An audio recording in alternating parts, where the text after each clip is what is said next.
반갑습니다. 내 가족의 사건처럼 늘 최선을 다하는 법무법인 이현입니다.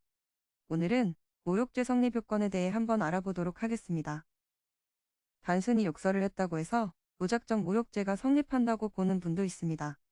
하지만 실제로 모욕죄 성립요건을 보시면 전혀 다른 것을 알 수 있는데요. 법률에서 모욕죄 성립요건으로 꼽는 것은 두 가지입니다. 단순한 욕설은 모욕으로 보기가 어려운 만큼 만약 신고당한 이유가 욕설 때문이라고 하면 한시름 놓을 수 있습니다.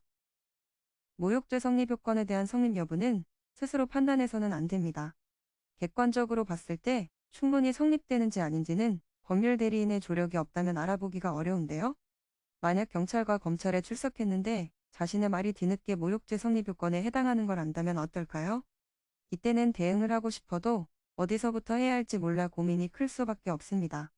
따라서 되도록 경찰 조사를 받기 전에 미리 상담을 받아보셔야 하는데요. 선임 여부와 관계없이 모욕죄 성립 요건을 확인하는 것만으로도 대응이 한층 매끄러워질 수 있습니다.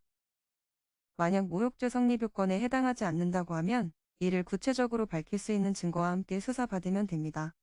경찰에게 진술할 때도 모욕을 주려고 한 것도 아니었으며 실제로 사회적인 평가와는 관계가 없음을 어필하는 게 좋습니다.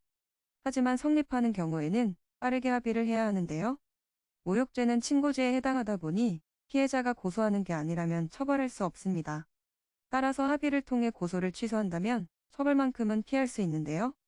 상황별로 어떻게 대응해야 할지는 결국 성립 여부에 따라서 달라집니다. 지금까지 모욕죄 성립 요건에 대해서 알아보았습니다.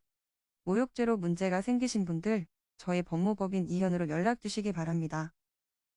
간혹 변호사가 아닌 사무장 등과 상담하는 줄로 오해하시는 분들이 계시는데 저희 이현은 사무장이 아닌 변호사와 1대1로 상담이 이루어집니다. 또한 복잡한 절차를 가진 프랜차이즈형 법무법인들과는 달리 법무법인 이현은 이현만의 원패스 시스템으로 효율적이고 빠른 소통이 가능합니다. 저희는 민사, 형사, 가사뿐만 아니라 종중, 단체소송, 학교폭력, 등기, 채권추심 등 모든 법률 분야를 아우르는 종합 로펌입니다. 이현만이 가진 4단계로 이루어진 체계적인 법률 상담 서비스를 통해 사건의 해결 가능성, 해결 키포인트 등을 총망라하여 종합적인 시각으로 안내해드리고 있습니다.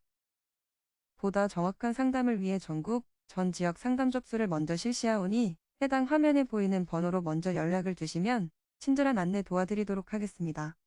감사합니다.